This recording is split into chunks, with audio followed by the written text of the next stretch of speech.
नमस्कार साथियों, GS academy के यूट्यूब चैनल पर आपका स्वागत है। साथियों, हम हिंदी की कक्षाएं प्रारंभ किए हुए हैं और हिंदी की कक्षाओं में हमने पहली वीडियो अपलोड कर दी है। जिस पहली वीडियो में हमने जाना था कि भाषा क्या होती है, क्योंकि हिंदी क्या है, एक विषय ना होकर भाषा है, तो सबसे पहले ये जानना जरूरी होता है कि भाषा होती क्या है। तो हमने उस वीडियो में जाना भाषा क्या होती है, इसका शाब्दिक अर्थ क्या होता है, परिभाषा क्या होती है, भाषा की विशेषताएं क्या हैं, भाषा को सीखने का क्रम क्या है, भाषा कितने प्रकार की होती है। ये सब जानकारी हमने अच्छे से बहुत ही विस्तारित रूप में उसमें चर्चा की थी। तो आपने अगर वो वीडियो नहीं देखा है तो डिस्क्रिप्शन में मैं उसका लिंक दे दूँगा, उस वीडियो को आप देख लेना। अब आज जो हम टॉपिक स्टार्ट कर रहे हैं उसका नाम है अलंकार। ठीक है, क्योंकि यदि आप किसी भी प्रतियोगी परीक्षा की तैयारी कर रहे हैं तो प्रतियोगी परीक्षाओं का ये समझ लीजिए कि सबसे जो अहम हिस्सा है वो अलंकार है। ऐसा पेपर बनता ही नहीं है जिसमें हिंदी आती हो तो अलंकार ना आए। तो सबसे पहले हमने इसलिए ऐसे टॉपिक को उठाया है जो आपके लिए खास है और बहुत महत्वपूर्ण भी है। तो हम आए स्टार्ट कर रहे हैं अलंकार को, और हमारी वीडियो की क्या विशेषताएं, क्या खासियत है, क्यों ये और वीडियो से अलग है, उसके लिए आप केवल धैर्य बनाइए, इसको एक बार देखिए। देखकर आपको हिंदी को पढ़ने का आपका जो नज़रिया है वो बदल जाएगा, इस बात की मैं गारंटी देता हूँ। ठीक है, तो बस धैर्य बनाकर समझिए और सुनिए। आपको कुछ भी रटने या याद करने की ज़रूरत नहीं पड़ेगी। मैं पूरा इसी वीडियो में आपको एक एक शब्द का अर्थ बताऊँगा। तो चलिए स्टार्ट करते हैं। अलंकार। अलंकार होते क्या हैं? तो अलंकार देखिए दो शब्दों से मिलकर बना है। एक तो है अलम और दूसरा है कार। यहाँ पर अलंकार तो होता है शोभा या सुंदरता, शोभा या सुंदरता, और वहीं कार का अर्थ क्या होता है? कार का अर्थ होता है बढ़ाना। तो इन दो शब्दों से हमें एक बात समझ में आती है कि सर यहाँ पर शोभा या सुंदरता बढ़ाने की बात हो रही है। लेकिन फिर प्रश्न उठेगा कि शोभा या सुंदरता बढ़ाना किसकी है? किसी व्यक्ति की बढ़ाना है, किसी वस्तु की बढ़ाना है, या कोई और है?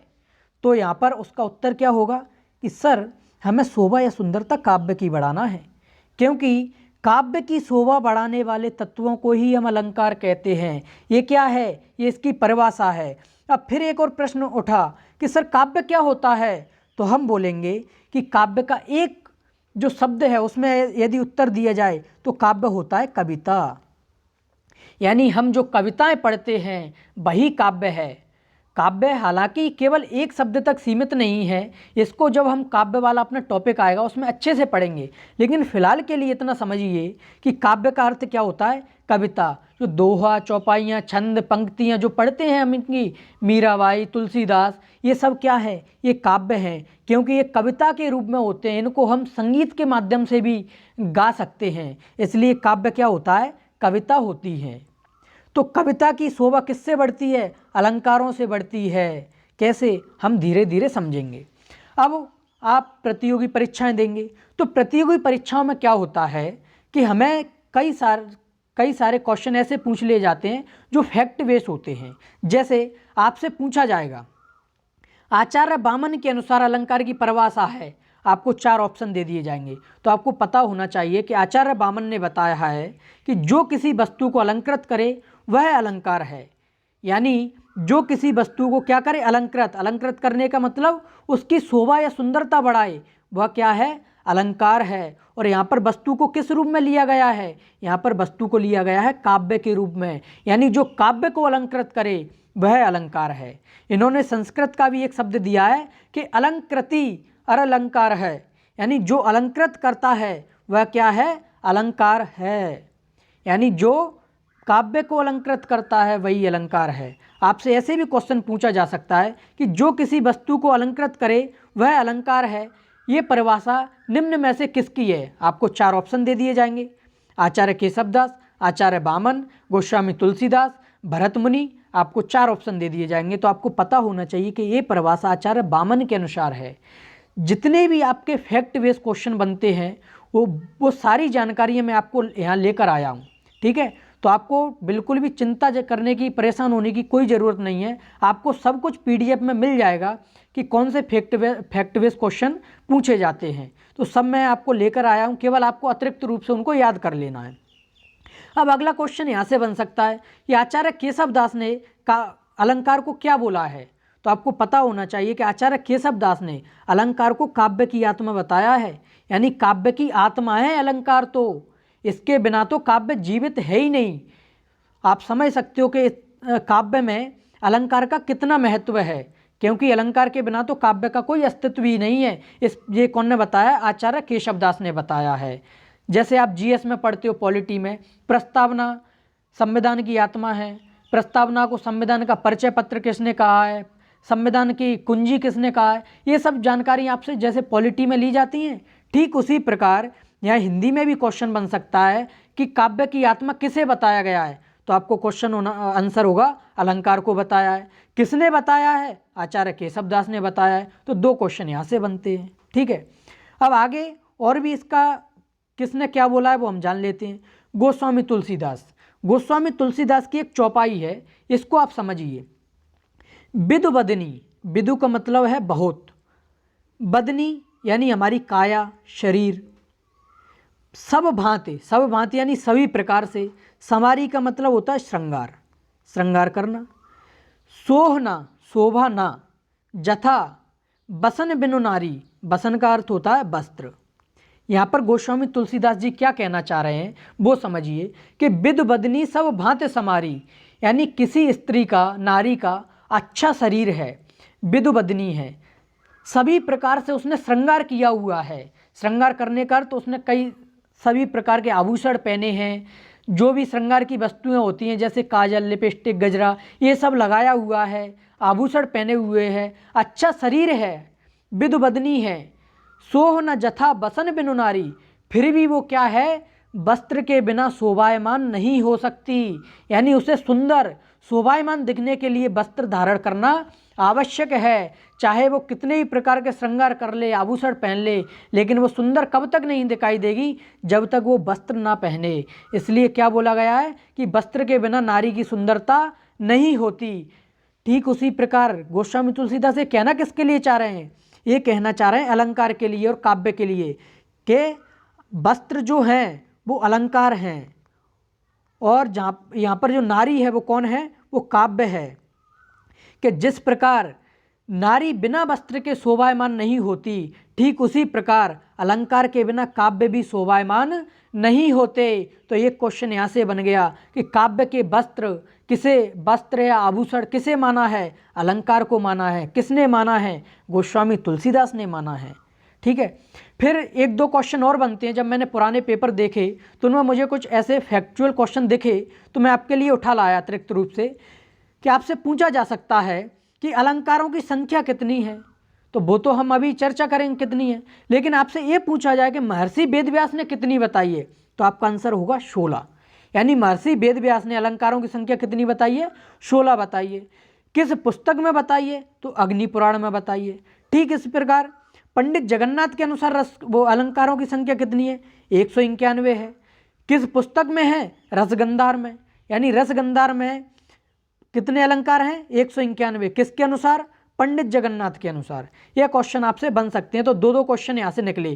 पहला कि 16 संख्या किस में बताई गई है? अग्नि पुराण में। किसने बताई है? महर्षि वेदव्यास ने। पंडित जगन्नाथ ने कितनी बताई है? 191। किस में बताई है? रसगंधार में। तो ये दो क्वेश्चन यहाँ से बन सकते हैं। आगे बढ़ते हैं। अब आगे बात आती है अलंकार के भेद की। अलंकार के भेद कितने होते हैं? तो अलंकार के 3 भेद होते हैं, हम सभी जानते हैं। शब्द अलंकार, अर्थ अलंकार, उभय अलंकार। ठीक है, शब्द अलंकार में क्या होता है? अलंकार का अर्थ तो अभी हम समझ चुके कि अलंकार क्या होते हैं, जो किसी वस्तु की यानी काव्य की शोभा बढ़ाते हैं, वो अलंकार हैं। लेकिन आगे एक शब्द जुड़ गया, क्या है? शब्द। तो इसका अर्थ हुआ कि शब्द के माध्यम से शोभा बढ़ाते हैं। अर्थ जुड़ गया तो अर्थ के माध्यम से शोभा बढ़ाते हैं। और उभय जुड़ गया, उभय का मतलब होता है कॉमन, यानी शब्द प्लस अर्थ दोनों के माध्यम से जो शोभा बढ़ाते हैं वो उभय अलंकार हैं। अब ये बात आपको समझ नहीं आई होगी, मैं समझाता हूँ। देखिए, शब्द अलंकार के में क्या होता है कि शब्द के माध्यम से शोभा बढ़ाना, और इसका अर्थ होता है कि देखिए, हिंदी में हम पर्यायवाची शब्द पढ़ते हैं, तो एक शब्द के कई पर्यायवाची होते हैं। यदि हम किसी शब्द को हटाकर उसकी जगह उसका पर्यायवाची रख दें, फिर उसको पढ़कर देखें काव्य पंक्ति को, तब हमें एहसास होगा। यदि पढ़ने में वो पहले जैसी सुंदर और सरल लगे तो इसका मतलब है कि वो अर्थालंकार है, उसमें शब्द से कोई भी अंतर नहीं आया।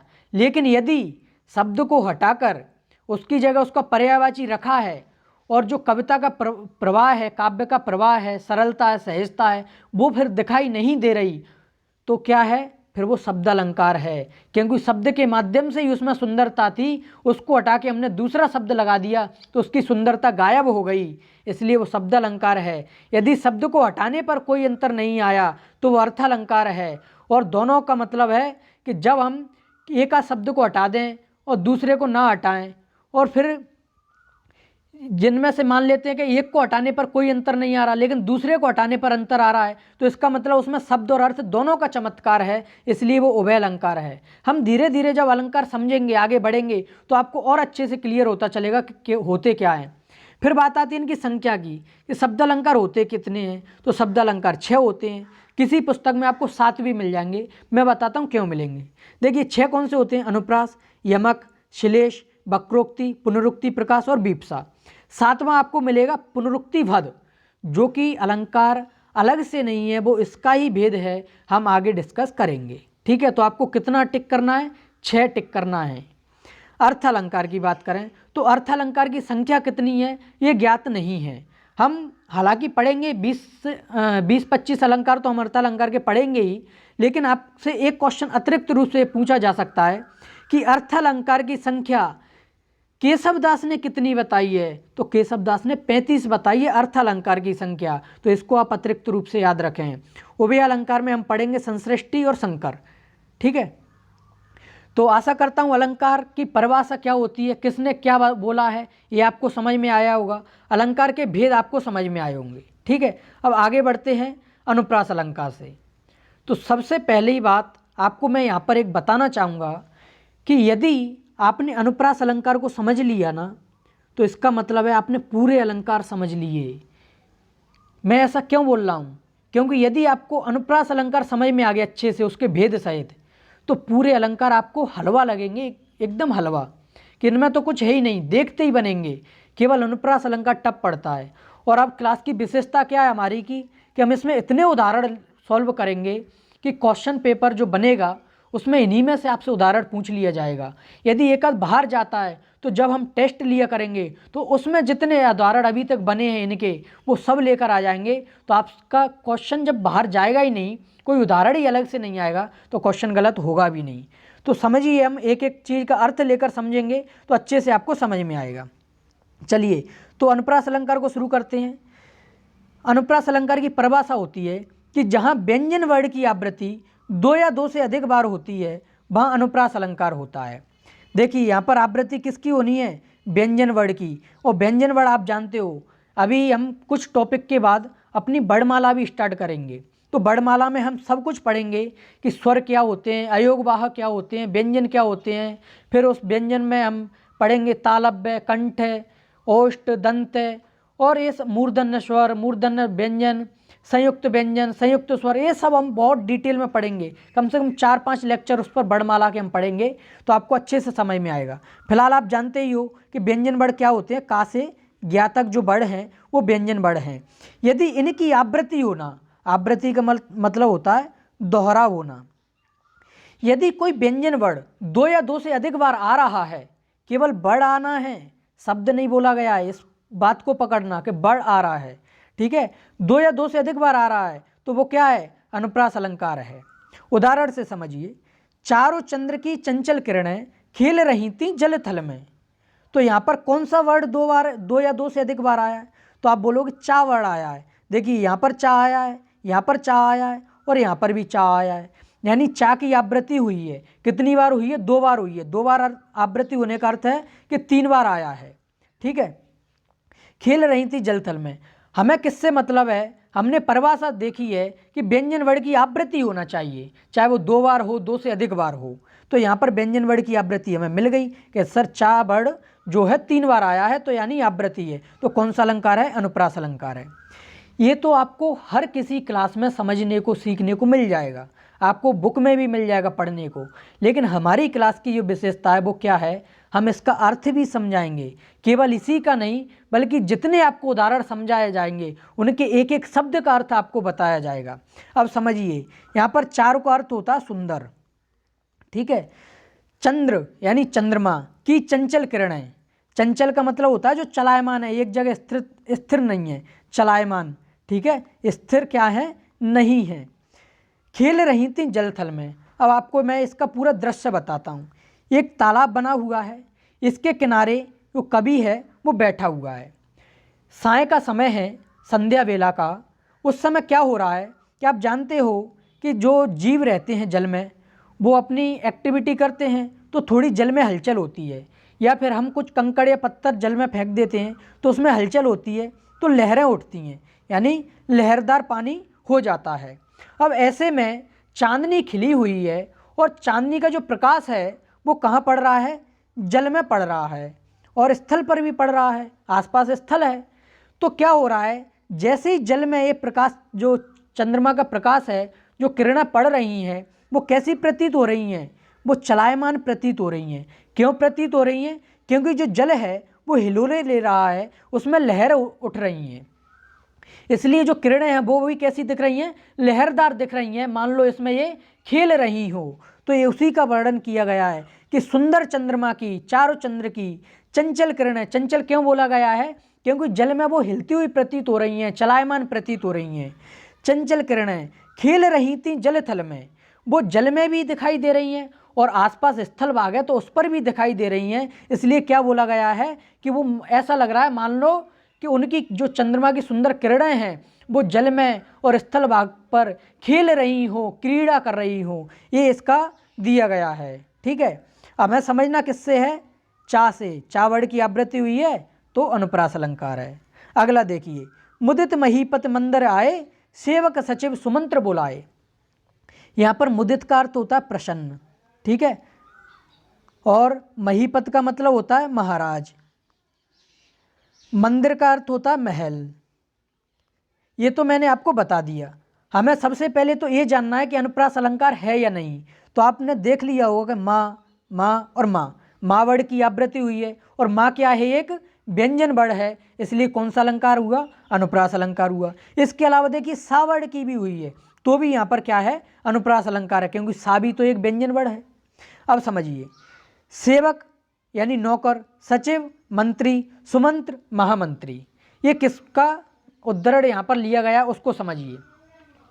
एक बार राजा दशरथ जी को लगा कि अब राज्यपाठ किसे सौंपना चाहिए, श्री राम को सौंप देना चाहिए। तो उन्होंने क्या किया कि सुबह, ये बात शाम को सोची उन्होंने, और सुबह बड़ी प्रसन्न होकर, मुदित यानी प्रसन्न होकर, महीपत महाराज कौन, राजा दशरथ जी, राजा दशरथ प्रसन्न होकर मंदिर कहाँ आए, अपने महल में गए जहाँ पर सभा लगती है। किसके लिए प्रसन्न हो रहे हैं, उनको प्रसन्नता है हृदय में कि आज मैं चर्चा करूँगा कि राम को राज्याभिषेक कब दिया जाए, जो राज्य पाठ है वो कब सौंपा जाए।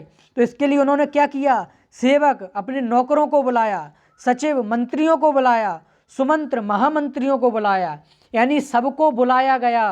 क्यों बुलाया, इस बात पर चर्चा करने के लिए कि श्री राम को राज्याभिषेक कब दिया जाए, किस तिथि को दिया जाए, क्या उसकी प्रक्रिया रहेगी, किसे बुलाया जाएगा, ये सब, इन सब बातों पर चर्चा करने के लिए राजा दशरथ जी महल में गए जहाँ पर सभा लगती है और सबको बुलाया गया। तो ये उसी का उद्धरण लिया गया है कि मुदित महीपत यानी प्रसन्न होकर गए, उनके अंदर प्रसन्नता है कि आज मैं इस बात पर चर्चा करूँगा कि श्री राम को राज्याभिषेक कब दिया जाए। तो आशा करता हूँ अनुप्रास अलंकार आपको ये समझ में आ गया होगा कि यहाँ पर व्यंजन वर्ड की आवृत्ति हमें देखनी है, और व्यंजन वर्ड देखिए चाबी है तो यहाँ पर व्यंजन वर्ड है, आवृत्ति हुई है तो अनुप्रास अलंकार है, यहाँ पर माँ की हुई है तो अनुप्रास अलंकार है, और सा की भी हुई है तो भी अनुप्रास अलंकार है, ठीक है। अब आगे बढ़ते हैं। यहाँ से होता है आपकी सही जो यात्रा है कठिनाई की ओर, उसकी शुरुआत हो जाती है। मैंने अभी शुरू में ही आपसे बोला था कि अनुप्रास अलंकार को समझ लिया तो आगे के अलंकार एकदम आपको ऐसे लगेंगे कि इनमें तो कुछ है ही नहीं, देखते ही बनेंगे। उसका रीजन है अनुप्रास अलंकार के उपभेद। यदि आपने इनको समझ लिया अच्छे से, और अच्छे से मतलब खास करके इन दोनों को, तो आपको पूरे अलंकार समझ में आ जाएंगे। तो अब धैर्य बनाकर आपको वीडियो को अच्छे से देखना है, मन को शांत कीजिए, जहाँ भी मन है उसको स्थिर करिए और मन लगाकर समझिए। समझाऊंगा अच्छी तरीके से तो आपको समझ में आएगा। एक एक उदाहरण का अर्थ बताऊंगा और आपको बहुत सारे उदाहरण इसमें देखने को मिलेंगे। तो अनुप्रास अलंकार के 5 उपभेद हैं, छेकानुप्रास, वृत्तानुप्रास, लाटानुप्रास, अंत्यानुप्रास और श्रुतानुप्रास। ठीक है, ये आपकी फैक्चुअल जानकारी हो गई। अब एक एक से इनको हम पढ़ते हैं। सबसे पहले हम पढ़ते हैं छेकानुप्रास को। छेकानुप्रास की परिभाषा क्या होती है कि जब किसी वर्ण या वर्ण समूह की एक बार आवृत्ति हो, ये बात आपको अंडरलाइन कर लेनी है, एक बार आवृत्ति उसी क्रम व स्वरूप में हो, वहाँ छेकानुप्रास अलंकार होता है। मैं परिभाषा को आपको कब समझाऊंगा? जब आपको उदाहरण समझा दूंगा, तब आपको परिभाषा समझ में आएगी। तो पहले अपन उदाहरण पर चल रहे हैं। कानन कठिन भयंकर भारी, घोर घाम हिम बारी बयारी। देखिए यहाँ पर आपको किसी वर्ड की आवृत्ति दिखाई दे रही है, तो आप बोलोगे सर बिल्कुल 3 वर्डों की 4 वर्डों की आवृत्ति दिखाई दे रही है। मैं बोलूँगा कौन से? का वर्ड की आवृत्ति हुई है, फिर भा वर्ड की आवृत्ति हुई है, फिर घा वर्ड की आवृत्ति हुई है, फिर बा वर्ड की आवृत्ति हुई है। यानी यहाँ तो 4-4 वर्डों की आवृत्ति हुई है, लेकिन क्या वो यहाँ है? एक बार आवृत्ति हुई है, यानी वो जो भी वर्ड है वो केवल 2 बार आया है। देखिए का केवल 2 बार आया है, भा केवल 2 बार आया है, घा केवल 2 बार आया और बा 2 बार आया है। तो यहाँ पर एक बार आवृत्ति से मतलब है 2 बार आना, उसी क्रम व स्वरूप में। उसी क्रम से मतलब है कि का के बाद यदि तुरंत का आया है अगले शब्द में तो ही वो आवृत्ति मानी जाएगी। यदि ये कानन के बाद कठिन यहाँ लास्ट में होता तो ये आवृत्ति नहीं मानी जाती, क्योंकि ये उसी क्रम में नहीं है। क्रमानुसार आप तो पढ़ते ही होंगे, 1 के बाद 2 आएगा, 2 के बाद 3 आएगा।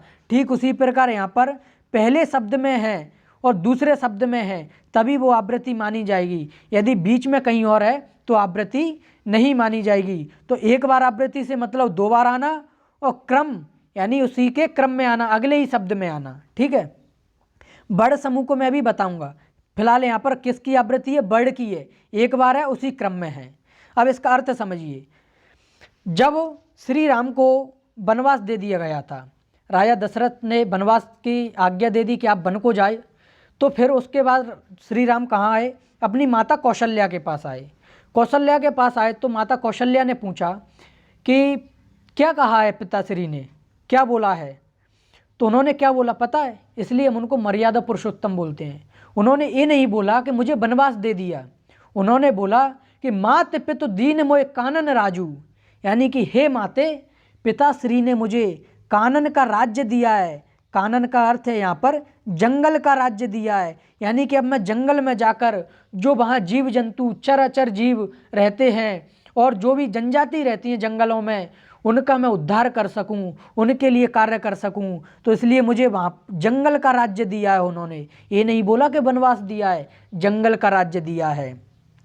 तो फिर ये वहीं का एक संवाद है कि कानन कठिन भयंकर भारी, यानी जंगल में रहना कानन कैसा है? बहुत ही कठिन है। आप जानते हो कठिन क्यों है? कि जंगल में ना तो हमारे पास रहने के लिए अच्छा घर होता है, मकान होता है, ना सोने की व्यवस्था होती है, ना किसी प्रकार की कोई सुख सुविधाएं होती हैं। तो कठिन है, बहुत ही भयानक हो सकता है, क्योंकि वहाँ जंगली जानवर भी रहते हैं। भारी है, घोर घाम, घोर का मतलब बहुत अधिक, घाम का मतलब होता है धूप।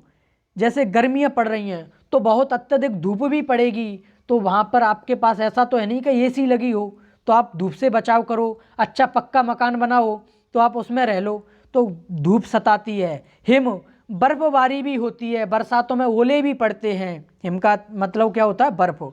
बारी का मतलब होता है बरसात, तेज बरसात भी तो होगी। फिर बयारी, बयारी मतलब हवा, आंधी तूफान भी आएंगे। तो जो जंगल में रहना है वो इतना आसान नहीं है, वो क्या है? बहुत ही कठिन है, भयानक है, बहुत ही भारी है। क्यों? क्योंकि वहाँ पर अत्यधिक धूप होगी, अत्यधिक बर्फबारी, ओले पड़ सकते हैं, बहुत अधिक बरसात हो सकती है, तो रहने के लिए जगह नहीं हो। और आंधी तूफान आ गए तो वहाँ पर रहते किस में? अपन कुटियों में, यानी घास फूस और कच्ची मिट्टी की क्या कुटिया बनी होगी, जिसे कच्चा मकान अपन हम कहते हैं। तो वो तो अधिक आंधी तूफान आ गए तो उसमें उड़ भी जाएगा, ओलों से रक्षा नहीं कर पाएगा। तो ये सब कठिनाइयाँ जंगल में आती हैं, तो ये उसी का संवाद है। हमें मतलब किससे है? हमें मतलब है कि किसी वर्ड की एक बार आवृत्ति होना। तो एक बार आवृत्ति हुई है का की, एक बार आवृत्ति हुई है भा की। अगर केवल एक बार का की भी होती, इधर इनकी ना भी हुई होती, तो भी क्या होता, ये छेकानुप्रास होता। क्योंकि हमें तो किसी वर्ड की देखना है, चाहे वो एक वर्ड की हो या अधिक वर्डों की हो, लेकिन आवृत्ति एक ही बार होना चाहिए, यानी 2 ही बार आना चाहिए। चलिए अगला उदाहरण देखते हैं। इस करुणा कलित हृदय में और विकल रागिनी बजती है। यहाँ पर किसकी हुई है? यहाँ पर भी गुरुदेव का की हुई है, क्योंकि यहाँ पर तो देखिए इसके अलावा कहीं पर भी आवृत्ति दिखाई नहीं दे रही। यहाँ वाह है तो यहाँ रा है, फिर यहाँ पर बा है। इस प्रकार हमें कोई आवृत्ति दिखाई नहीं दे रही, केवल यहाँ पर देखिए एक बार आवृत्ति दिखाई दे रही है कावड़ की। तो एक बार आवृत्ति हुई है, क्रम वही है क्या? हाँ जी, क्रम वही है, क्योंकि करुणा के तुरंत बाद कलित आया है, इसलिए क्रम वही है। तो कौन सा है ये? छेकानुप्रास है। अब इसका अर्थ समझिए कि इस करुणा, करुणा का मतलब क्या होता है? शोक, दुख। इस करुणा कलित, कलित का मतलब देखिए, करुणा का अर्थ तो क्या हो गया? शोक, और कलित का अर्थ होता है युक्त, यानी उससे भरा हुआ, भरा हुआ। हृदय में, हृदय किससे भरा हुआ है? करुणा से, शोक से, दुख से भरा हुआ हृदय है। जब दुख से भरा हुआ हृदय होता है तो क्या होता है हमारे साथ? अब विकल रागिनी बजती है। रागिनी का अर्थ समझिए एक संगीत तरह से, ठीक है? तो संगीत बजना, कैसी बजती है? विकल, यानी व्याकुल कर देने वाली। जब हमें कोई बात याद आ जाती है तो हम एकदम व्याकुल हो उठते हैं, यानी हम परेशान हो उठते हैं। यहाँ पर विकल का अर्थ है परेशान होना, व्याकुल होना। तो यहाँ पर क्या बताया गया है पंक्ति में कि जो हम, मेरा हृदय है जो किससे भरा हुआ है? करुणा से, शोक से भरा हुआ है। उसमें कैसी रागनी बज रही है? कैसा संगीत जैसा बज रहा है, जो मुझे परेशान कर देता है, व्याकुल कर देता है। तो ये इसका अर्थ हुआ। और का की आवृत्ति हुई है, एक बार हुई है, उसी क्रम में हुई है, इसलिए कौन सा है? छेकानुप्रास है। अगला देखिए, रीझ रीझ रहस्य रहस्य हंस हंस उठे। ये देखिए यहाँ पर किसकी आवृत्ति है? यहाँ पर पूरे बड़ समूह की आवृत्ति है। मैंने बोला ना कि बड़ समूह की आवृत्ति होना चाहिए, तो एक ही बार है। देखिए रीझ रीझ 2 बार आया है, रहस्य रहस्य 2 बार आया है, हंसे हंसे 2 बार आया है, यानी आवृत्ति कितनी है? एक बार आवृत्ति है, इसलिए यहाँ पर कौन सा है? छेकानुप्रास है। स्वरूप वही है। देखिए रीझ के बाद रीझ है, दूसरा शब्द नहीं है, इसलिए स्वरूप भी क्या है? वही है। स्वरूप का अर्थ ऐसे समझिए, मैंने लिखा आम, ऐसे समझिए, एक लिखा मैंने कक्ष और दूसरा लिखा कक्षा, तो इसको बोलेंगे हम दोनों की उसी स्वरूप में आवृत्ति है, क्योंकि का के बाद छ आया है और उसमें भी का के बाद छ आया है। मात्रा से कोई मतलब हमें नहीं है, केवल वर्णों से मतलब होता है। तो ये क्या कहलाएंगे? दोनों बड़ समूह की आवृत्ति कहलाएगी। तो यहाँ पर बोला गया बड़ समूह की आवृत्ति होना चाहिए। स्वरूप वही है, का के बाद छा है। यदि मैं ऐसे बोल दूँ कमल और अगली बार मैं बोल दूँ कल, तो यहाँ पर बड़ की आवृत्ति है, केवल का की, और बड़ समूह की नहीं है, क्योंकि इसमें बीच में माँ आ गया। तो यहाँ पर जो ला है वो तीसरे स्थान पर पहुँच गया, जबकि यहाँ पर ला कौन से स्थान पर है? दूसरे स्थान पर। तो ये दोनों क्या हैं? ये दोनों बड़ समूह की आवृत्ति नहीं है, केवल बड़ की आवृत्ति है। लेकिन यदि मैं लिख दूँ कल और दूसरा लिख दूँ काल, तो ये बड़ समूह की आवृत्ति है, क्योंकि का के बाद ला है, तो यहाँ भी का के बाद ला है। 1 2, तो 1 पर का है, 2 पर ला है, तो ये क्या है? बड़ समूह की आवृत्ति है। आशा करता हूँ कि बड़ समूह आपको समझ में आ गया वो किसे बोलते हैं, ठीक है? तो यहाँ पर देखिए रीझ रीझ, रीझ रीझ का मतलब होता है, जैसे आपने देखा होगा कि जब हम किसी से बहुत अत्यधिक प्रसन्न हो जाते हैं, किसी के प्रति हमारा आकर्षण बढ़ने लगता है, तो उस पर रीझना कहते हैं। ये तो इस पर रीझ गया, यानी उस जो इम्प्रेस होना बोलते हैं इंग्लिश में, वो है। रहस्य रहस्य रह रहकर हंसे हंसे उठे, यानी कि कोई व्यक्ति दूसरे व्यक्ति पर रीझ गया, यानी उस पर, उसकी ओर आकर्षित हो गया, तो वो क्या हो रहा है? रहस्य रहस्य रह रहकर हंस हंस उठे, थोड़ा सा हंस देता है, मुस्कुरा देता है। जैसे आपने देखा होगा कि हाथ लगाकर ऐसे पीछे मुंह करके मुस्कुरा देते हैं, शर्माना जैसे बोलते हैं। तो ये वही प्रसंग है कि किसी पर रीझ कर, यानी किसी के किसी क्वालिटी, किसी गुण को देखकर उसकी तरफ आकर्षण बढ़ना, फिर रह रहकर हंसी आना, वो क्या है? यहाँ पर बताया गया है। हमें मतलब किससे, बड़ समूह की आवृत्ति है, इसलिए कौन सा है, छेकानुप्रास है, उसी क्रम में है और स्वरूप भी वही है। अगला देखिए, बंदम गुरुपद पदुम परागा। बंदम का मतलब होता है वंदना करना, ठीक है। गुरु आप जानते ही हो, गुरु पद यानी उस पैर, पद का अर्थ क्या होता है, पैर, और पदुम, पदुम का अर्थ होता है कमल। अब इसको एक एक से समझिए, यहाँ पर क्या बोला गया। सबसे पहले तो मैं आपको बता दूं छेकानुप्रास क्यों है। देखिए मैंने अभी जैसे आपको बताया था, एक मैंने शब्द ले लिए कल, दूसरा ले लिए काल, तो ये बड़ समूह है क्योंकि पहले नंबर पर का है, दूसरे नंबर पर ला है। यहाँ पर भी पहले नंबर पर का है, दूसरे नंबर पर ला है, तो ये बड़ समूह है। यहाँ पर देखिए एक लिखा है पद, दूसरे पर लिखा है पदुम, तो यहाँ पर देखिए पहले नंबर पर पा है, दूसरे पर दा है। ऐसे यहाँ भी पहले नंबर पर पा है, दूसरे नंबर पर दा है, तो ये दोनों एक बड़ समूह कहलाएंगे। और बड़ समूह की आवृत्ति हुई है क्योंकि पद और इसमें भी पद छिपा हुआ है, तो इसलिए क्या है, बड़ समूह की आवृत्ति है, एक बार आवृत्ति है, उसी क्रम में है। देखिए क्रम साथ में आया है, उसी स्वरूप में है, पा के बाद तुरंत दा है, इसमें भी पा के बाद दा है, तो वही स्वरूप है, इसलिए क्या है, ये छेकानुप्रास है।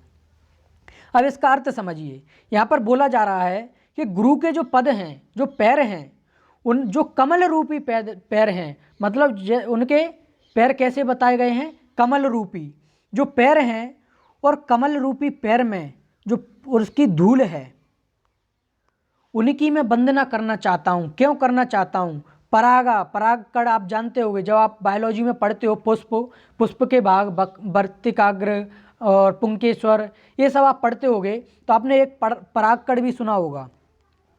परागकण में क्या होता है कि जब उस पर कोई, जैसे मधुमक्खी, तितली वगैरह एक फूल पर बैठती है और वहाँ से उड़कर वो दूसरे फूल पर जाती है, तो क्या होता है, जो परागकण होते हैं वो उसमें चिपक जाते हैं और दूसरे फूल पर जाकर वो छोड़ देती हैं, तो जिससे क्या होता है, नए फूलों का विकास होता है।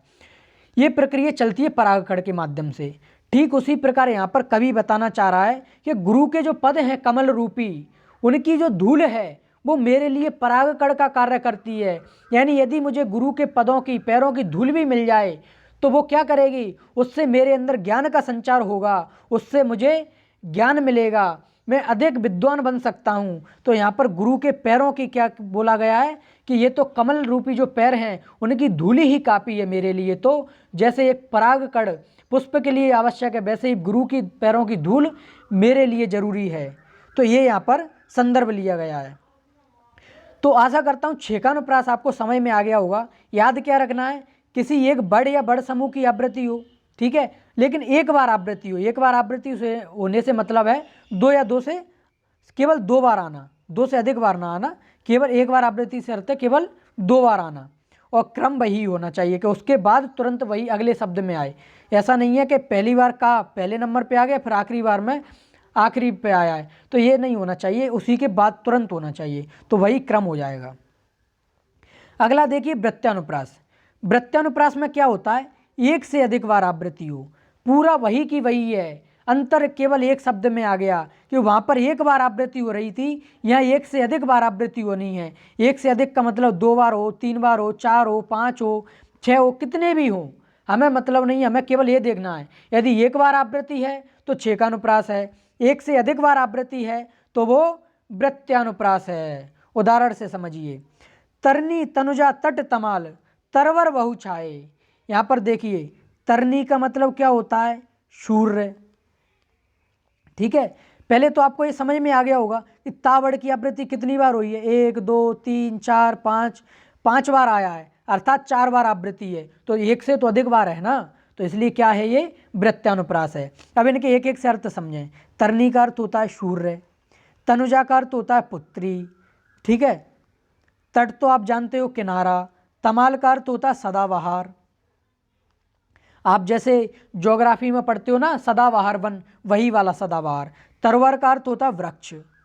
अब समझिए क्या है, तरनी तनुजा, सूर्य की पुत्री, सूर्य की पुत्री कौन है, यमुना।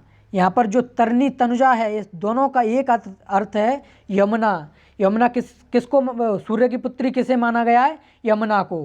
तट, यमुना के तट पर, तमाल सदाबहार, तरुवर वृक्ष बहु छाए, यानी यमुना नदी के तट पर सदाबहार वृक्षों की अधिकता है, बहुत सदाबहार वृक्ष वहाँ पर लगे हुए हैं, ये उसका प्रसंग है। ठीक है, अब देखिए काले कुत्सित कीट का कुसुम में कोई नहीं काम था। अब यहाँ पर देखिए किस वर्ड की आवृत्ति है, का वर्ड की है। 1 बार, 2 बार, 3 बार, 4 बार, 5 बार, 5 बार आया यानी 4 बार आवृत्ति है।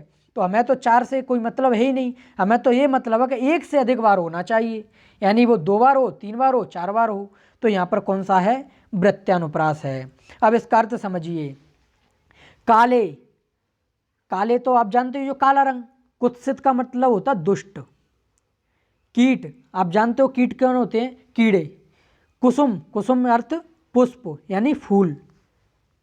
तो यहाँ पर समझिए क्या बोला गया है कि जो काले दुष्ट कीड़े मकोड़े होते हैं वो क्या होते हैं, फूल पर आ जाते हैं और फूलों के रस को चूस लेते हैं, यानी फूल को नष्ट कर देते हैं। तो यहाँ पर बताया गया है कि इन काले दुष्ट कीड़ों का क्या काम था फूल में। फूल तो अच्छे के लिए होता है, उसको नष्ट करने के लिए थोड़े ना है।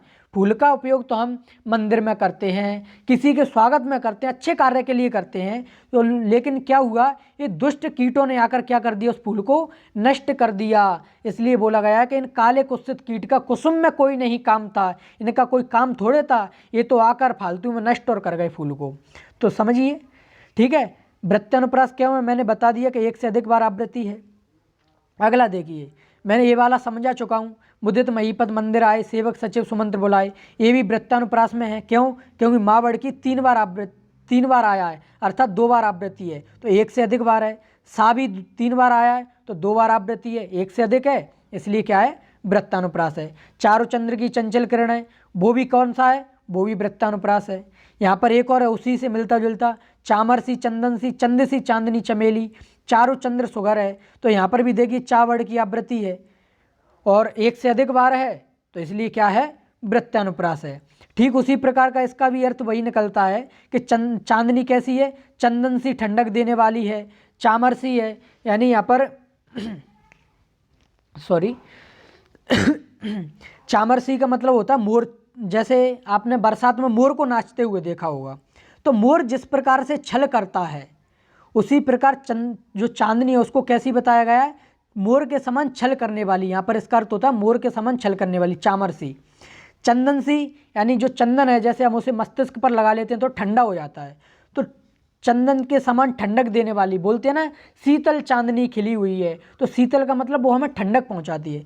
चंद सी चंद्रमा के समान, चांदनी चंद्रमा एक ही है, वो तो अलग अलग जब हम काव्य पंक्तियाँ पढ़ते हैं तो वैसे भी बोलते हैं कि जहाँ ना पहुँचे रवि वहाँ पहुँचे कवि, तो कवि तो क्या है, कुछ ना बना ही देते हैं। तो चंद सी चांदनी, चमेली चारु चंद्र सुगर है, यानी सुंदर चंद्रमा कैसी है, बहुत सुंदर और अधिक सुंदर दिखाई दे रही है। और अधिक सुंदर, सुगर का मतलब भी यहाँ अधिक सुंदर से है और चारु का अर्थ भी सुंदर से है। और अधिक सुंदर क्यों दिखाई दे रही है, क्योंकि वो मोर के समान छल भी कर रही है, छिप जाती है, कभी दिख जाती है। चंदन सी ठंडक देने वाली भी है, चंद्रमा के समान दिखाई दे रही है। तो यहाँ पर ये उसका बहुत तरीके से वर्णन किया गया है, इसलिए यहाँ पर क्या है, वृत्तानुप्रास है। क्यों है, क्योंकि चावड़ की आवृत्ति हुई है। तो आशा करता हूँ छेकानुप्रास और वृत्तानुप्रास दोनों समझ में आ गए होंगे। यदि दोनों समझ में आ गए होंगे तो अब आपके लिए जर्नी थोड़ी सरल और सहज स्टार्ट होने वाली है। क्यों, क्योंकि यहीं से दोनों से क्वेश्चन बनते हैं। अब आगे जो 3 हैं, कौन कौन से, अपने लाटानुप्रास, सृत्तानुप्रास और अंत्यानुप्रास, इनसे क्वेश्चन बहुत कम बनते हैं। लेकिन हम छोड़ेंगे किसी को नहीं, जब तक तोड़ेंगे नहीं तब तक छोड़ेंगे भी नहीं, समझेंगे एक एक को बहुत ही डिटेल में। अब देखिए लाटानुप्रास को समझिए, जब एक शब्द या वाक्य खंड की आवृत्ति उसी अर्थ में हो। अभी तक किसकी आवृत्ति हो रही थी, अभी तक हुई थी वर्ड की या वर्ड समूह की, और क्या एक बार थी छेकानुप्रास में, 1 से अधिक बार थी वृत्तानुप्रास में। ठीक है, अब क्या लाटानुप्रास, लाटानुप्रास में क्या एक शब्द की भी हो सकती है और वाक्य खंड की भी हो सकती है। अब समझिए शब्द और वाक्य खंड में अंतर क्या है। शब्द तो जैसे मैंने ये लिख दी आम, तो ये एक शब्द है, जबकि मैंने लिखा राम आम खाता, तो ये एक क्या है, वाक्य खंड हो गया पूरा। तो वाक्य खंड यानी वाक्य का जो आधा खंड है वो वाक्य खंड कहलाएगा, उसका आधा भाग। और शब्द 2 या 2 से अधिक वर्णों के मेल से जो बनता है वो शब्द है। ये भी हम जब शब्दमाला शब्द पढ़ेंगे, वर्णमाला पढ़ेंगे, शब्द पढ़ेंगे, वाक्य पढ़ेंगे, इनमें डिटेल से आपको सब एक एक जानकारी मिलेंगी। आप बस धैर्य रखिए और पढ़ते रहिए। चलिए, तो लाटानुप्रास यहाँ पर किसकी आवृत्ति होनी है? शब्द की होनी है या फिर वाक्य खंड की, लेकिन अर्थ वही रहेगा, क्योंकि यदि शब्द की आवृत्ति हुई अर्थ अलग हो गया तो ये तो यमक में पहुंच जाएगा। तो अर्थ हमें क्या रखना है? वही रखना है, जो अर्थ पहले शब्द का है वही बाद वाले का होगा। देखिए, पूत कपूत तो का धन संचय, पूत सपूत तो का धन संचय। यहाँ पर देखिए, तो का धन संचय, तो का धन संचय, वाक्य खंड की आवृत्ति हो रही है, अर्थ भी वही है। समझाऊं कैसे? पहले तो आपने ये समझ लिया कि वाक्य खंड की आवृत्ति हुई है, तो कौन सा है? लाटानुप्रास है। अब अर्थ समझिए, पूत यानी पुत्र, कपूत यदि कोई पुत्र है वो कपूत निकल जाए, कुपुत्र हो जाए, जैसे वो बुरी संगत में पड़ जाए, व्यसनों में पड़ जाए, बुरी आदतें धारण कर ले, तो यहाँ पर बताया गया यदि वो जो पुत्र है वो कपूत निकल जाए तो उसके लिए धन संचय करने का कोई मतलब नहीं निकलता, क्योंकि यदि वो कपूत है तो वो धन को व्यसनों में, गलत संगति में, उनमें उसको खर्च कर देगा और उसका एक कौड़ी भी नहीं बचने देगा उसमें से। तो क्या है, यदि पूत कपूत है तो उसके लिए धन संचय, धन एकत्रित करने की जरूरत ही नहीं है, क्योंकि उसको धन संचय से उसका कोई अर्थ ही नहीं निकलेगा, वो तो फालतू वैसे ही उड़ा देगा, खर्च कर देगा। फिर बोला पूत सपूत तो का धन संचय, और यदि पूत जो पुत्र है वो कैसा सुपुत्र निकल जाए, सपूत हो, तो वो क्या करेगा? तो उसके लिए धन संचय की भी आवश्यकता नहीं है। बोले ये क्या बात हुई कि इसके लिए इसलिए नहीं करो, चलो ठीक है ये कपूत है ये तो फालतू उड़ा देगा तो इसके लिए धन संचय ना करो, लेकिन जो सुपुत्र है, सपूत है, उसके लिए तो करो। तो यहाँ पर ये बताया जा रहा है यदि वो सुपुत्र है, सपूत है, अच्छा है, तो व्यसनों में नहीं पड़ेगा, वो गलत संगति में नहीं पड़ेगा, और गलत संगति में नहीं पड़ेगा तो खुद धन एकत्रित कर लेगा, खुद भी तो धन कमा लेगा, तो उसके लिए तो धन एकत्रित करने की आवश्यकता ही नहीं है, वो तो खुद अपनी आवश्यकताओं की पूर्ति कर लेगा। खुद इतना क्या बोलते हैं, उसमें इतना गुण होंगे कि वो खुद से सब कुछ करके अपना जीवन निर्वाह कर लेगा, तो उसके लिए भी धन एकत्रित करने की ज़रूरत नहीं है। यहाँ पर ओवरऑल ये बताया गया है कि धन एकत्रित करने की आवश्यकता है ही नहीं। यदि कपूत होगा तो फालतू उड़ा देगा, सपूत होगा तो वो खुद इकट्ठा कर लेगा, खुद कमा लेगा, तो ज़रूरत ही नहीं है। ठीक है, अगला देखिए, वही मनुष्य है जो मनुष्य के लिए मरे। यहाँ पर देखिए, मनुष्य शब्द की आवृत्ति हुई है और अपन ने क्या पढ़ा? शब्द की आवृत्ति हो या वाक्य खंड की हो। पहले में वाक्य खंड की थी, दूसरे में शब्द की है, मनुष्य और मनुष्य, लेकिन दोनों का अर्थ अलग अलग है। वही मनुष्य है जो मनुष्य के लिए मरे, यानी यहाँ पर बोला गया है कि वही सच्चा इंसान है जो दूसरे इंसान के लिए कुछ करे। यहाँ पर मरे से मतलब जो दूसरे इंसान की पीड़ा को दूर करने का कोशिश करे, दूसरे इंसान के दुख को दूर करने की कोशिश करे, दूसरे इंसान के लिए अच्छा कार्य करने की कोशिश करे, अर्थात परोपकार करे। तो वही सच्चा कौन है? मनुष्य है, इंसान है, क्योंकि हमें भगवान ने जन्म ही इसलिए दिया है कि हम धरती पर रहकर अपने कर्तव्यों का पालन करें, परोपकार करें, अच्छे कर्म करें, दूसरों की पीड़ा दुख को दूर करने का कार्य करें। तो ये सब क्या है? मनुष्य और मनुष्य दोनों यहाँ पर देखिए अर्थ एक ही है, लेकिन संदर्भ अलग है। संदर्भ क्यों अलग है? यहाँ पर जो पहला मनुष्य है वो कर्ता है और दूसरा मनुष्य जो है वो संप्रदान है। अब क्वेश्चन आएगा, सर ये दो नई बला कौन सी आ गई? तो ये वो है कारक परिचय। जब अपन कारक पढ़ेंगे तब जानेंगे कर्ता क्या होता है, कर्म, अपादान, संप्रदान, ये सब पढ़ेंगे, आप टेंशन ना लो बिल्कुल भी। केवल इतना समझिए, शब्द की आवृत्ति हुई है, अर्थ अलग अलग है। पहले में मनुष्य बताया गया है, वही मनुष्य है, वही सच्चा इंसान है जो दूसरे मनुष्य के लिए मरे, जो दूसरों के लिए अच्छा कार्य करे। ये अब देखिए अगला, तेग बहादुर हाँ बे ही थे गुरु पदवी के पात्र समर्थ। तेग बहादुर हाँ बे ही थे गुरु पदवी थी जिनके अर्थ। तेग बहादुर आपको पता होगा, सिखों के गुरु तेग बहादुर सिंह जी। तो यहाँ पर बताया गया है कि तेग बहादुर हाँ बे ही थे गुरु पदवी के पात्र समर्थ। पहले तो आपको ये समझ में आ गया होगा कि पूरे काव्य जो वाक्य खंड है उसकी आवृत्ति हुई है, इसलिए कौन सा अलंकार है? लाटानुप्रास है। अर्थ इसका समझ लीजिए अब कि जब गुरु की पदवी किसे मिलनी थी तो वहाँ पर बात सामने आई कि गुरु की पदवी दी किसी जाए, यानी गुरु किसे बनाया जाए। तो फिर तेग बहादुर जी जो गुरु थे उनका नाम सबसे आगे आया। क्यों आया? क्योंकि वो जो गुरु की पदवी थी उसको लेने के सबसे समर्थ, सबसे सक्षम पात्र थे, यानी कि जो सबसे प्रबल दावेदारी थी वो किसकी थी? गुरु तेग बहादुर सिंह जी की थी। वो क्यों थी? क्योंकि उन्होंने कार्य ऐसे किए थे कि लोग उन्हें अपना गुरु मानना चाहते थे। यहाँ पर दिया गया तेग बहादुर हाँ बेई थे, गुरु पदवी थी जिनके अर्थ, यानी सही अर्थों में सच्ची बात यदि बोली जाए तो उन्हीं का जो है उस पर दावेदारी है, क्योंकि उन्होंने अच्छे कार्य किए हैं, उन्होंने जनता के लिए कार्य किए हैं। तो इसलिए क्या है, सही अर्थों में, सही मायनों में गुरु पदवी जो मिलना चाहिए वो तेग बहादुर सिंह जी को ही मिलना चाहिए, और उसके प्रबल दावेदार भी वही हैं, इसलिए निश्चित ही उनको गुरु पदवी मिलेगी और उनको मिली भी। तो ये उसी का प्रसंग है, ठीक है। लेकिन हमें याद क्या रखना है कि वाक्य खंड की आवृत्ति हुई, इसलिए कौन सा है? लाटानुप्रास है। अब इसके और भी एग्जाम्पल है। अभी देखिए, मैंने आपको पहले ही बोला था कि हम इतने एग्जाम्पल सॉल्व करेंगे कि क्वेश्चन बाहर बनेगा ही नहीं। पराधीन जो है नहीं, स्वाभिमान सुख स्वप्न, यानी कि जो व्यक्ति पराधीन नहीं है, पराधीन का मतलब किसी का गुलाम नहीं है, उसके लिए क्या बोला गया है? स्वाभिमान सुख स्वप्न। उसका जो स्वाभिमान है, आत्मसम्मान है, जो सुख है, वो तो उसे सपने में भी दिखाई देता है, सपने में भी उसे अपने आत्मसम्मान दिखाई देता है, सुख दिखाई देता है। यहाँ पर देखिए, वाक्य खंड की आवृत्ति है स्वाभिमान सुख स्वप्न, स्वाभिमान सुख स्वप्न, इसलिए कौन सा है? लाटानुप्रास है। अब अर्थ समझिए, पराधीन जो है, यानी अब क्या बोला गया? जो पराधीन है यानी जो गुलाम है, उसके लिए क्या है? नहीं स्वाभिमान सुख स्वप्न, उसके लिए तो जो उसका आत्मसम्मान है, जो सुख है, वो सपने में भी नहीं है।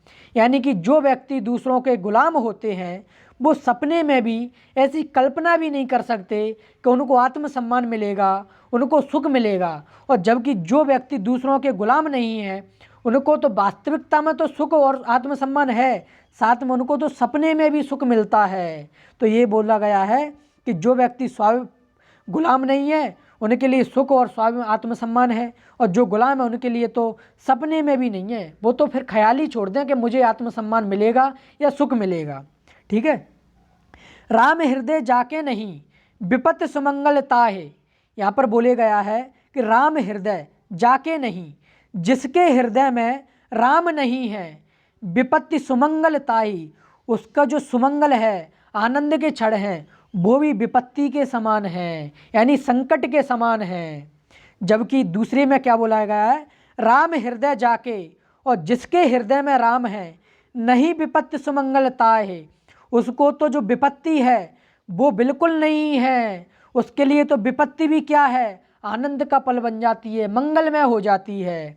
तो यहाँ पर राम नाम की महत्ता बताई गई है कि राम हृदय जाके नहीं, जिसके हृदय में राम नहीं है उसके लिए तो मंगल जो उसका कार्य है, जो आनंद के क्षण हैं, वो भी विपत्ति रूप में है, और जबकि जिसके हृदय में राम है उसके लिए तो विपत्ति भी मंगल रूप में आ जाती है, आनंद रूप में परिणत हो जाती है, विपत्ति तो उसे बिल्कुल भी नहीं है। यहाँ पर वाक्य खंड की आवृत्ति इसलिए क्या है? लाटानुप्रास है। अगला देखिए, पिए निकट जाके नहीं घाम चांदनी ताहे, यानी पिए, ये कौन सा पिए है? वो ही ओरे पिया वाला। निकट जाके, यानी यहाँ पर बताया गया है जाके यानी नायिका के, यदि कोई नायिका है उसके निकट उसके पिया यानी उसके पति हैं तो क्या है? नहीं घाम चांदनी ताए, तो उसे धूप बिल्कुल नहीं सताती, चांदनी की शीतलता का उस पर असर नहीं पड़ता, वो अपने पति के प्रेम में मग्न रहती है, यदि नायिका के पति उसके जो पिया हैं, प्रिय हैं, वो पास रहते हैं। दूसरी ओर क्या बोला गया है? पिए निकट जाके नहीं, यानी जिसके पिया उसके पास नहीं है, घाम चांदनी ता है, तो क्या बोला गया है कि उसको तो जो चांदनी है वो भी उसको शीतलता नहीं दे पाती, और उसको जो धूप है वो भी सताती है। तो क्या है यहाँ पर? इसका सीधा सा अर्थ समझिए कि जिसके पति या फिर जो प्रियतम हैं वो उसके निकट हैं तो उसे ना तो धूप सताती और चांदनी का भी कोई खास असर नहीं पड़ता, वो केवल उसके प्रेम में मग्न रहती है। और जिसके पति या प्रियतम उसके निकट नहीं है उसके लिए तो घाम चांदनी क्या है? उसे सताती है। यहाँ पर है नहीं घाम चांदनी ताए, यहाँ पर घाम चांदनीता है, यहाँ पर घाम भी सताती है यानी धूप सताती है, और चांदनी की शीतलता का भी उस पर उसको सुख नहीं दे पाती, वो भी उसे कैसी लगती है, उसे चांदनी की शीतलता भी प्रिय नहीं लगती, क्योंकि उसके प्रियतम उसके निकट नहीं है। यहाँ पर हमें क्या समझना है कि इस वाक्य खंड की आवृत्ति इसलिए कौन सा है, लाटानुप्रास है। तो आशा करता हूँ ये वाला भी आपको समझ में आ गया होगा। देखिए हमने कितने एग्जाम्पल पढ़े हैं इसमें, 5-6 के समथिंग इसमें पढ़े हैं, आगे वाले में भी पढ़े थे। तो अनुप्रास अलंकार के हमने इतने एग्जाम्पल पढ़ लिए कि यदि क्वेश्चन बनेगा तो बाहर जाएगा ही नहीं, ठीक है। और इसके अलावा हम जो नहीं इसमें मैं लेकर आया वो क्यों नहीं लाया, क्योंकि जब अपन टेस्ट लेंगे तो उसमें भी तो कुछ नए एग्जाम्पल होने चाहिए, जिससे आपको समझ, जो परिभाषा से समझना है, क्वेश्चन टिक करना है, वो बन रहा है कि नहीं, ये जानने के लिए कुछ नए एग्जाम्पल हम टेस्ट में भी इंक्लूड करेंगे। तो जब आपका अलंकार कंप्लीट हो जाएगा तो आपका टेस्ट लिया जाएगा, उसमें आपको और भी एग्जाम्पल देखने को मिलेंगे। चलिए आगे बढ़ते हैं। अब है अपना अंत्यानुप्रास। अंत्यानुप्रास में क्या होता है, नाम से स्पष्ट अंत यानी अंत में। तो क्या है, जहाँ पद के अंत में बढ़ की आवृत्ति हो, बढ़ की आवृत्ति से अर्थ है तुकबंदी हो, तो वहाँ क्या है, अंत्यानुप्रास अलंकार होता है। जब हम छंद पढ़ेंगे तब जानेंगे तुकबंदी क्या होती है। अंत में जब एक से शब्द आते हैं तो उसे तुकबंदी बोलते हैं। जैसे समझिए यहाँ पर, रघुकुल रीत सदा चली आई, प्राण जाए पर बचन न जाई। आई जाई बोलने में एक जैसे लग रहे हैं, यानी इनकी क्या ध्वनि एक जैसी निकल रही है, तो ये क्या तुकबंदी है और अंत में है, तो इसलिए क्या है यहाँ पर अंत्यानुप्रास है। इसका अर्थ तो आपको समझ में आ गया होगा कि जब कैकई ने राजा दशरथ से कहा कि जब मैंने आपके प्राण बचाए थे तो आपने मुझे वचन दिए थे, यदि मैं उन वचनों को मांग लूँ तो आप अपनी बात से मुकर तो नहीं जाओगे। तो राजा दशरथ जी ने बोला कि रघुकुल रीत सदा चली आई, यानी ये रघुकुल है, इसकी तो रीति हमेशा से चली आई है कि प्राण जाएं, प्राण तो हम त्याग देंगे, लेकिन जो हमने वचन दे दिया है, जो बात है, उसको कभी झूठी नहीं पड़ने देंगे। यानी वचन हमारा, हमने एक बार जो वचन दे दिया उस पर अपना 100% कायम रहते हैं अपनी बात पर, तो वचन नहीं जाएगा हमारा, भले ही चाहे प्राण चले जाएं। लेकिन हमें किससे मतलब, आई जाई तुकबंदी है, अंत में बढ़ की आवृत्ति है ई, तो कौन सा है, अंत्यानुप्रास है। अगला देखिए, एक बार चुन कुसुम सुहाए, निज कर भूषण राम बनाए। आए हाय, ठीक है, ए तुकबंदी है, बड़ों की आवृत्ति है, तो क्या है यहाँ पर अंत्यानुप्रास है, क्योंकि अंत में है। अब इसका अर्थ समझिए, एक बार चुनी, वंस अपॉन ए टाइम, चुनी का मतलब होता है चुनकर। कुसुम का अर्थ तो आपको मैंने अभी बता ही दिया, कुसुम का अर्थ क्या बताया मैंने, फूल। एक बार जो श्री राम हैं वो क्या लाए, फूल चुनकर लाए, सुहाए यानी अच्छे सुहावने फूल। निज कर भूषण राम बनाए, निज कर, निज का मतलब होता है अपने, और कर का अर्थ होता है हाथ। अपने हाथों से क्या किया उन्होंने, फूल भी चुनकर लाए और अपने हाथों से उन फूलों के क्या बनाए, आभूषण बनाए। किसके लिए, सीता जी के लिए। ये कहाँ का प्रसंग है, ये वनवास का प्रसंग है, क्योंकि जब वनवास में थे तभी फूल पत्तियाँ लेने गए होंगे, राज्य में थे तब तो गए नहीं थे।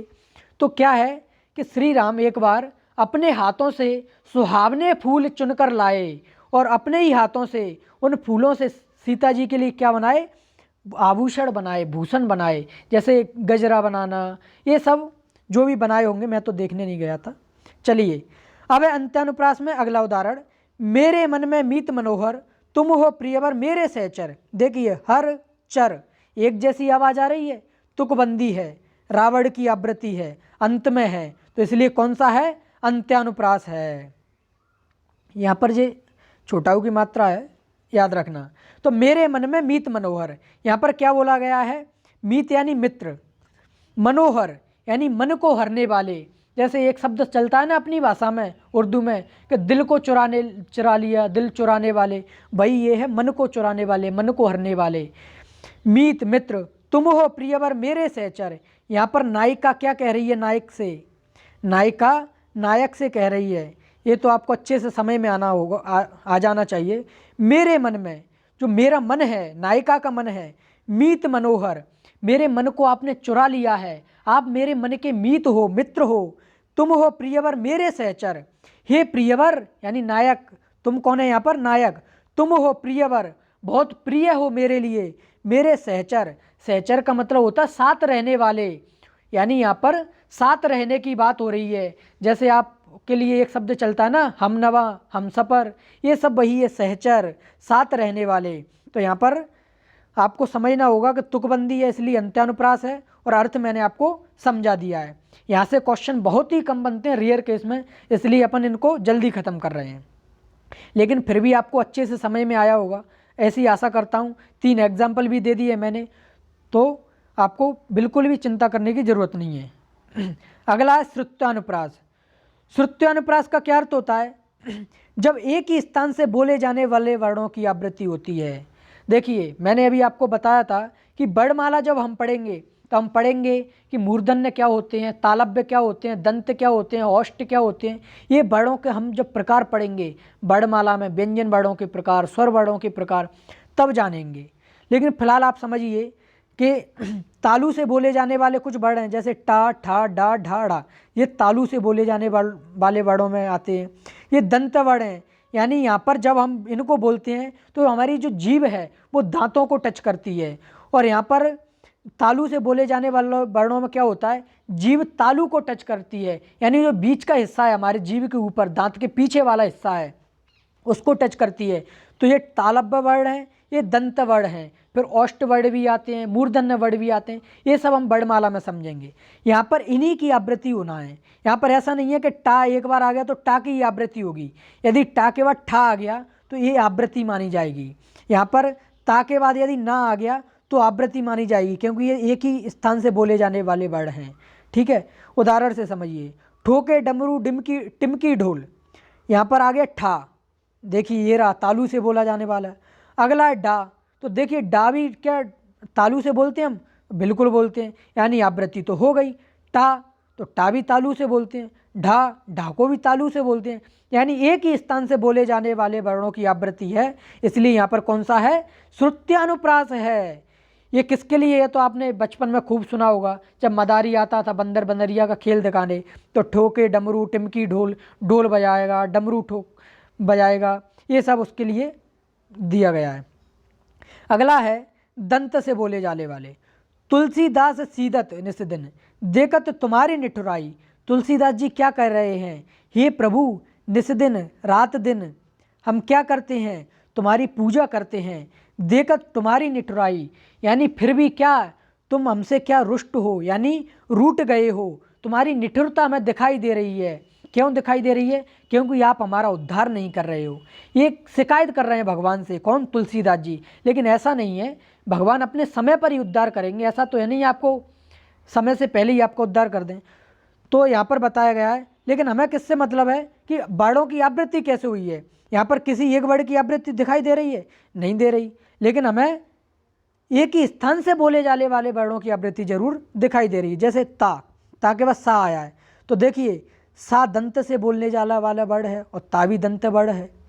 ना भी दंत वर्ण है, दा भी दंत वर्ण है, ता भी दंत वर्ण है और ना भी दंत वर्ण है। तो यहाँ पर एक ही स्थान से बोले जाने वाले वर्णों की आवृत्ति है, इसलिए कौन सा है? ये श्रुत्यानुप्रास है। तो याद रखिए यहाँ पर किससे होगी? एक ही स्थान से बोले जाने वाले। जब अपन वर्णमाला पढ़ेंगे तो अच्छे से इसको समझेंगे तो आपको बिल्कुल भी समस्या नहीं आएगी इसको समझने में। अभी मैं मानता हूँ यदि थोड़ी बहुत समस्या परेशानी हुई होगी इसमें श्रुत्यानुप्रास में, क्योंकि अभी हम वर्णमाला नहीं पढ़े हुए हैं। जब वर्णमाला पढ़ लेंगे तो आपको बिल्कुल भी परेशानी नहीं होगी, एकदम सरल लगने लगेगा। इसी प्रकार हम आगे के अलंकार भी पढ़ेंगे। देखिए मैंने आपको बहुत सारे एग्जाम्पल इसमें दिए हैं, चाहे आप यमक के देख लो, श्लेष के देख लो, हमने इतने एग्जाम्पल इसमें कवर किए हैं कि आपको बाहर कुछ और अलग से पढ़ने की ज़रूरत ही नहीं पड़ेगी। ये सब पीडीएफ में ऐसा कि ऐसा आपको पीडीएफ फॉर्मेट में आपको टेलीग्राम चैनल पर मिल जाएगा।